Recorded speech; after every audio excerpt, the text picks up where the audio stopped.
बिस्मिल्लाहिर्रहमानिर्रहीम। नाज़रीन अस्सलाम वालेकुम। मैं हूँ आपका मेज़बान साबिर शाकिर। वफाकी दारुल हुकूमत इस्लामाबाद से कुछ ताज़ा तरीन इत्तलाआत। आज का दिन काफ़ी इंपॉर्टेंट है।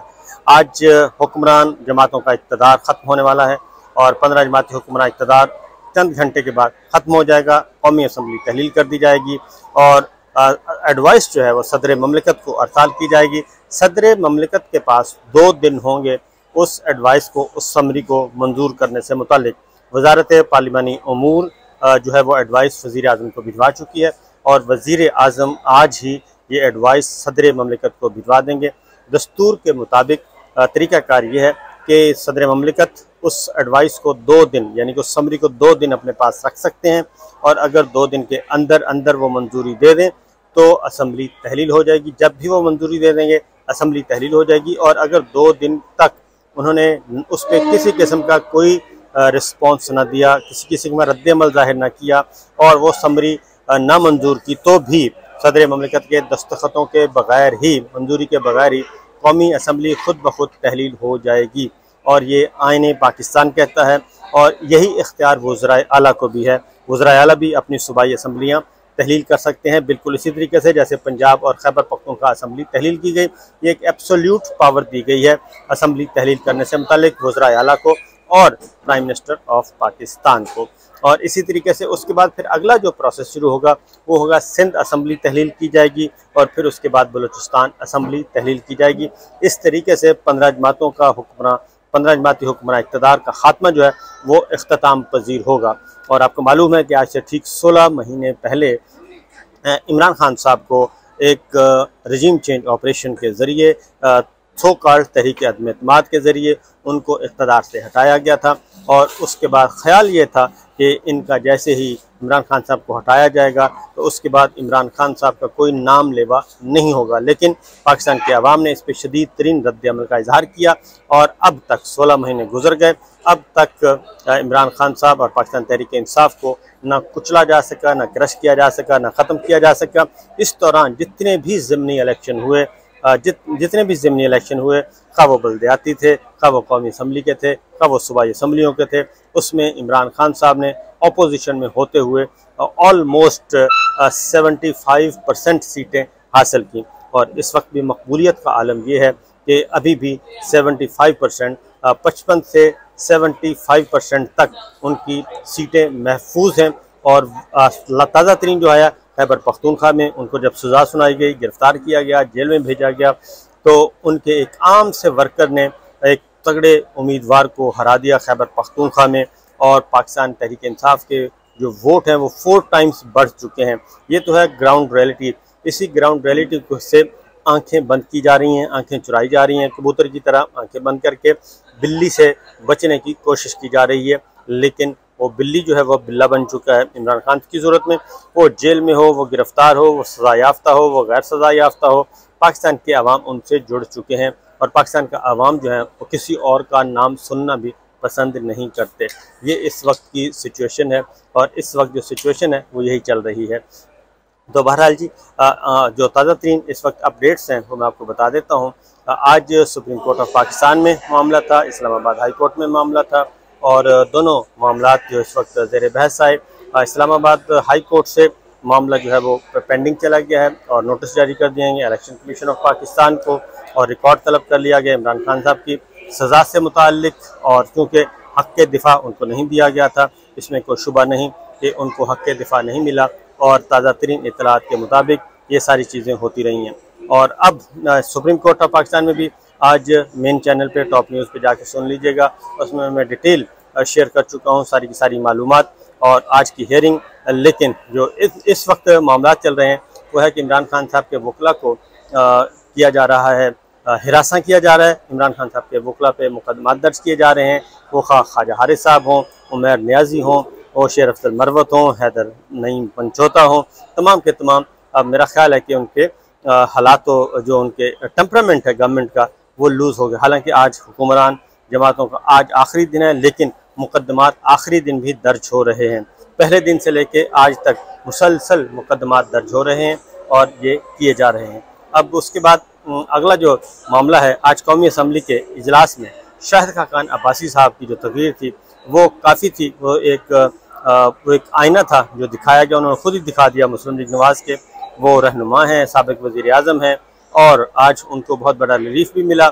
आज उनका मुकदमा था नैब कोर्ट में, नैब कोर्ट से मुकदमा सेशन कोर्ट को, स्पेशल कोर्ट को भेज दिया गया है।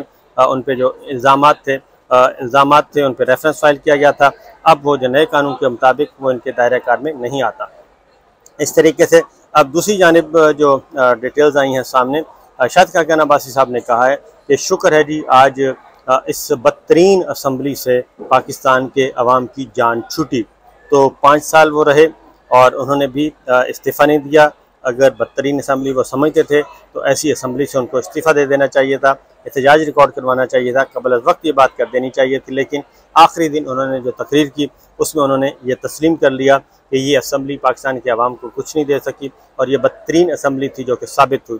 तो ये हुक्मरान जमात के ही अहम तरीन लीडर का ये ख्याल है, तो उससे आप अंदाज़ा कर सकते हैं कि सूरत हाल बाकी क्या होगी और पाकिस्तान के अवाम क्या सोच रहे हैं। क्योंकि शाहिद खाक़ान अब्बासी साहब ये कह चुके हैं कि हो सकता है वो इस दफ़ा इलेक्शन न लड़ें, और अभी तक इलेक्शन का कोई चांस नज़र भी नहीं आ रहा। जो अब तक की प्लानिंग की जा रही है उसमें मुस्लिम लीग नवाज़ के तमाम वज़रा जो हैं वो ये मुसलसल कह रहे हैं कि अभी तक कोई चांस नहीं है इलेक्शन के होने का। कम से कम मार्च तक तो वो कह रहे हैं कि ये इलेक्शन नहीं होगा, फरवरी तक, अगले साल तक, और उसके बाद क्या सिचुएशन है अभी तक कुछ पता नहीं है। निगरान वज़ीर आज़म अभी तक फ़ाइनल नहीं हो सका, लेकिन निगरान वज़ीर आज़म GHQ जो है वो फाइनल कर चुका है। Army chief general Asim Munir साहब और DGI lieutenant general Nadeem Anjum, उन दोनों को मालूम है कि किसने निगरान वज़ीर आज़म आना है। निगरान काबीना तश्कील फ़ाइनल की जा चुकी है, मुकम्मल के मुकम्मल निगरान काबीना भी फ़ाइनल हो चुकी है, निगरान वज़ीर आज़म फ़ाइनल हो चुके हैं। बाकी ये जो कुछ इस वक्त एक्सरसाइज की जा रही है मुशावरत की, कभी शहबाज शरीफ साहब, कभी नवाज शरीफ साहब, कभी जरदारी साहब, ये सारे का सारा एक नज़रों का धोखा है, नज़रों का फ़रेब है, और ये ढकोसला है, ये ट्रक की बत्ती है, इसके पीछे आप लगे रहें। फ़ाइनल हो चुका है और वो नाम अचानक आ जाएगा और वही नाम जो है आखिर में दे दिया जाएगा कि जनाब ये नाम है। इसीलिए अपोजिशन लीडर राजा रियाज साहब हैं, पाकिस्तान तहरीक इंसाफ के मुनहरिफ रुकन है, लोटा पार्टी है, और वो आज राजा रियाज साहब आज शहबाज शरीफ साहब से मुलाकात करने नहीं जा रहे और वो कह रहे हैं कि आज वो मसरूफ़ हैं। तो इसी से आप अंदाज़ा कर सकते हैं कि राजा रियाज साहब अगर मसरूफ़ हो सकते हैं और वो शहबाज शरीफ साहब से मुलाकात नहीं कर सकते तो फिर क्या सूरत हाल हो सकती है। ये है सिचुएशन, यही है सब कुछ मामला। और कल बाकी एक और डिटेल्स आपके साथ थोड़ी सी मैं शेयर कर दूं कि निगरान वज़ीर आज़म के लिए जो बज़ाहिर नाम इस वक्त ज़ेर गर्दिश हैं उनमें ज़ाहिर है नाम आहिस्ता आहिस्ता आ जाते हैं और जो असल नाम है वो आखिर में आता होता है। अब तक राहिल शरीफ साहब का कल से जनरल राहिल शरीफ साहब का नाम ज़ेर बहस था कि जी वो आ रहे हैं, फिर हफीज़ शेख साहब हैं, उसके साथ ही फवाद हसन फवाद का नाम आया, फिर मोहम्मद मियाँ सोमरो साहब का नाम आया, और आज जो अचानक नाम आया वो है जलील अब्बास जिलानी साहब। जलील अब्बास जिलानी साहब तसद्दुक़ जिलानी साहब चीफ जस्टिस ऑफ पाकिस्तान के करीबी अजीज़ हैं, सेक्रेटरी खारजा रह चुके हैं, पाकिस्तान के अमरीका में सफ़ीर भी रह चुके हैं, और उनका नाम इस एतबार से कि वो पाकिस्तान पीपल्स पार्टी के लिए भी काबिल कबूल हो सकते हैं और पाकिस्तान मुस्लिम लीग नवाज़ के लिए भी काबिल कबूल हो सकते हैं। तो ये एक नया नाम आया था, लेकिन मैं आपको फिर बता दूं कि फ़ैसला वही होना है जो हमारी इस्टेब्लिशमेंट चाहेगी, और मिलिट्री इस्टेब्लिशमेंट ने अपना हर चीज़ फाइनल करके रखी हुई है। यहाँ तक कि ब्यूरोक्रेसी जो है वो फिल फॉर जैसे ही केयर टेकर सेटअप आएगा, ब्यूरोक्रेसी में वसी पैमाने पर तबादले कर दिए जाएंगे। सेक्रेटरी दाखिला तब्दील हो जाएगा, सेक्रेटरी कानून तब्दील हो जाएगा, सेक्रेटरी खारजा तब्दील हो जाएंगे, और पंजाब में भी बड़े पैमाने पर तबादले किए जाएंगे, और सारी की सारी काबीना सारी की सारी ब्यूरोक्रेसी जो है वो रीशफल की जाएगी। वो भी लिस्टें तैयार हो चुकी हैं, और अगर किसी को नहीं मालूम तो इसमें हमारा कोई कसूर नहीं है। तो बहरहाल जी आज वकला ने जो ख़ास तौर पे ख्वाजा हारिस साहब के साथ उनको FIA ने समन किया हुआ है, फिर उमर नियाजी और शेर अफजल मरवा साहब के खिलाफ FIR दर्ज हो गई है। नईम हैदर पंचोता को कल 9 घंटे तक FIA में बिठाए रखा और हिरासा किया। ये सारे मामला अब जो लाहौर हाई कोर्ट बार है, इस्लामाबाद है, सुप्रीम कोर्ट बार एसोसिएशन है, वकला तंजीमें अब आहिस्ता आहिस्ता सामने आ रही हैं, और उन्होंने बाकायदा तौर पर स्टेटमेंट्स इशू कर दिए हैं कि ये सिलसिला नहीं चलेगा, और इमरान खान साहब के वकला को कोई भी वकील हो जो जिसका काम ही ये है कि वो अपने क्लाइंट को क्लाइंट की हिफाजत करेगा, उसको मुकदमा लड़ेगा और ये आइन और कानून के मुताबिक ऐन दुरुस्त है। और अगर ऐसे वकला को महबूस किया जाएगा, हिरासा किया जाएगा, तो ये खिलाफ आइन भी है और खिलाफ कानून भी है। इसलिए अगर ये हरकतें जारी रहीं तो फिर जो है एहतजाज का सिलसिला शुरू होगा। और कल यौम स्याह मनाने का ऐलान किया है वकला ने। इस सारे हथकंडों के ख़िलाफ़ कल यौम स्याह मनाया जाएगा। लेकिन मेरा ख्याल है कि सिर्फ यौम स्याह मनाना काफ़ी नहीं, जब तक शदीद तरीन रद्द अमल नहीं दिया जाएगा उस वक्त तक ये सिलसिला नहीं रुकेगा। उसकी वजह यह है कि आज जो सुप्रीम कोर्ट में हुआ ऑनरेबल जजेस के साथ एक वकील ने किया, वो भी सामने रखना चाहिए कि अब आने वाले दिनों में भी यही मनाजिर देखने को मिलेंगे। एक मैसेज था जो कि कन्वे किया गया है कि जनाब हमारे पास आर्गूमेंट्स कोई नहीं है, मेरिट पे हम बात नहीं करेंगे, क्योंकि इस वक्त माइट इज़ राइट चल रहा है, लिहाजा माइट हमारे पास माइट है तो हमारा ही राइट है और जिसकी लाठी उसका भैंस। इसलिए वो कहते हैं कि ये नहीं हो सकता, आर्गूमेंट्स हों और दलाइल हों। दलील से बात नहीं होगी बल्कि लाठी गोली की सरकार होगी। गिरफ्तारियाँ मुल्क भर में हो रही हैं और इस वक्त ये इस हुकूमत का जो क्रेडिट है, इस हुकूमत के क्रेडिट में आखिरी दिन है और 10,000 से ज़्यादा सियासी कैदी जो हैं इस वक्त भी मौजूद हैं। अदालतों के अहकामात नहीं माने जा रहे। आज भी Lahore high court Rawalpindi bench ने शहरयार अफरीदी समेत तकरीबन 57 जो शहरी थे पाकिस्तानी सिटीज़न, जिनको 3 MPO के तहत नज़रबंद किया हुआ था, उन तमाम की नज़रबंदी को कलअदब करार दे दिया।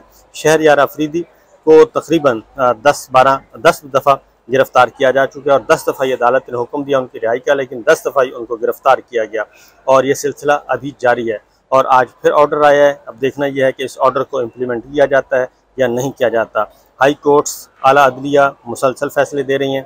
दूसरी यानी हुमायूं दिलावर लंदन में मौजूद हैं और उनके लिए मसाइल ही मसाइल हैं और ज़िंदगी मुश्किलात का शिकार हैं। वो जहाँ भी जाते हैं ओवरसीज़ पाकिस्तानी जो हैं वो पहुँच जाते हैं, ख़वातीन व हज़रात सबके सब पहुँच जाते हैं और उनकी दुर्गत बनाते हैं और उनके लिए अपनी ट्रेनिंग और अपनी मूवमेंट जो है वो बहाल रखना मुश्किल हो गया है, बल्कि उनको सिक्योरिटी दी जा रही है। और पाकिस्तान के जो मसाइल हैं वो इस वक्त बैरून मुल्क ओवरसीज़ पाकिस्तानियों की फ़ोरम पे लड़े जा रहे हैं और पाकिस्तान की जगहंसाई हो रही है, क्योंकि जिस तरीके से इमरान खान साहब को सज़ा सुनाई गई वो किसी भी सूरत में किसी भी जगह पर उसको पजीराई नहीं मिली।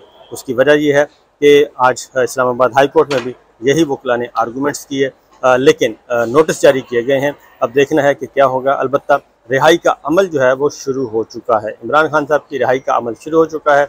ये चंद दिनों से ज़्यादा की बात नहीं है। इजाज़त दीजिए, अल्लाह हाफ़िज़।